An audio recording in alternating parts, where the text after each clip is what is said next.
আমাদের founder chairperson বলতেন উনি সবসময় যে একজন মানুষকে যদি রিয়েলি অপরচুনিটি দেওয়া যায় তাহলে সেই মানুষটি প্রতিবন্ধী বা না প্রতিবন্ধী হোক, সব মানুষের জন্য সমভাবে প্রযোজ্য, বিকশিত হতে পারেন, ওনার মেধার বিকাশটা ওখানে উনি করতে পারেন। তাই প্রতিবন্ধী ব্যক্তিদের জন্য ইনক্লুসিভ এমপ্লয়মেন্ট অপরচুনিটি নিশ্চিত করা এবং তাদের সম অধিকার প্রতিষ্ঠা করা আমাদের শুধু একটা সিএসের উদ্যোগ নয়, এটি আমাদের ডিএনএরও একটা পার্ট। এই লক্ষ্য সামনে রেখে আমরা প্রতিবন্ধী ব্যক্তিদের দক্ষতা উন্নয়ন, কর্মসংস্থান সৃষ্টি এবং একটি অন্তর্ভুক্তিমূলক কর্মপরিবেশ গড়ে তুলতে ধারাবাহিকভাবে বিভিন্নভাবে সামাজিক দায়িত্বশীলতা কর্মসূচি আমরা পালন করছি। প্রতিবন্ধী ব্যক্তির অন্তর্ভুক্তির মাধ্যমে আমাদের এই যাত্রা শুরু করেছিলাম 2021-এ এবং আপনারা জেনে খুশি হবেন যে এই 5 জন ব্যক্তির ভিতরে 4 জন তো খুব ভালোভাবে কাজ করছে, এর সাথে আরও নতুন লোকজন জয়েন করেছেন। আর একজন ব্যক্তি পার্টিকুলারলি ওনার স্কিল লেভেল এমনভাবে নিয়েছেন যে উনি একটা মাল্টিন্যাশনাল ব্যাংকেও জয়েন করতে পেরেছেন।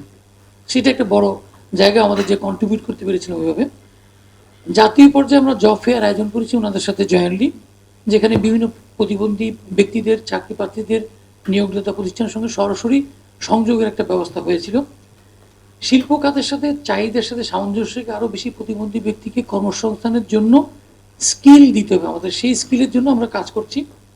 আমাদের অন্যান্য যে প্রোগ্রামগুলো আমরা রান করছি সেখানে কিন্তু 2024 সাল থেকে আমরা প্রায় 1 লক্ষ সুবিধাবঞ্চিত মানুষের বিনামূল্যে ছানি অপারেশনের ব্যবস্থা করেছি এবং আমরা তাদেরকে চশমা দিয়েছি এবং আমরা দেখেছি যে তাদের কিন্তু কী বলে স্কিল বা যাদের যে আগে যে স্কিল ছিল বা যে কন্ট্রিবিউশন ছিল এই অপারেশন এবং চোখ অপারেশন এবং তার স্পেকটাল দেওয়ার পরে তার কিন্তু মানে সিভিয়ার লেভেলে একটা ইমপ্রুভমেন্ট হয়েছে, তার কিন্তু কন্ট্রিবিউশন বেড়েছে অনেক বেশি। তাতে উপকৃত হচ্ছে 2 ধরনের, এক উনি জীবনে কখনো চোখ পরীক্ষা করতেন না, আরেকটা হচ্ছে ওনার এমপ্লয়ার যারা ছিলেন তারাও কিন্তু আরও উৎসাহিত হচ্ছেন যে এই ধরনের উদ্যোগ থেকে 2 পক্ষই বেনিফিটেড হচ্ছে। আমাদের নিজেদের প্রতিষ্ঠান এবছর নতুন 6 জন প্রতিবন্ধী ব্যক্তিকে আমরা নিয়োগ দিয়েছি এবং এছাড়া আমাদের সহকর্মীদের যেসব পরিবারের প্রতিবন্ধী শিশু সন্তান রয়েছেন তাদের জন্য স্কলারশিপের ব্যবস্থা করেছি। এই কাজগুলোর মাধ্যমে আমরা প্রতিষ্ঠা করতে চেয়েছি, যদি আপনাদের অর্গানাইজেশনের ইন্টেনশন যদি থাকে ট্রু, আপনাদের সত্যিই চান যে আমরা প্রতিবন্ধী ব্যক্তিদের সুযোগ করে দিব, তাহলে কিন্তু ফ্লারিশ করার অনেক সুযোগ আছে এবং ওনাদের জন্য অনেক বড় অপরচুনিটি ক্রিয়েট করার সুযোগ আছে।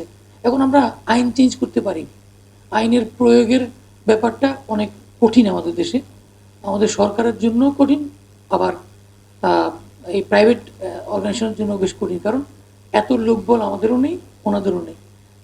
আমার যে ব্যাপারটা আমি এমফেসাইজ করতে চাই সেটা হচ্ছে প্রত্যেকটা অর্গানাইজেশনকে অ্যাওয়্যার করতে হবে, এটা ভালো দিকগুলো ফুটিয়ে তুলতে হবে, আইনেরও চেঞ্জ করতে হবে। অবশ্যই উনি যেটা বললেন যেসব ক্রুশাল আইনগুলো চেঞ্জ করতে হবে সেগুলো যদি চেঞ্জ হয় ওনাদের জন্য কর্মপরিবেশ অনেক ভালো হবে। বাট তার চাইতেও জরুরি হচ্ছে মানুষের মাইন্ডসেট চেঞ্জ করা, সেই জায়গায় কাজ করা আমি মনে করি অনেক বেশি পরিবর্তন আমরা আনতে পারবো বলে আমি বিশ্বাস করি।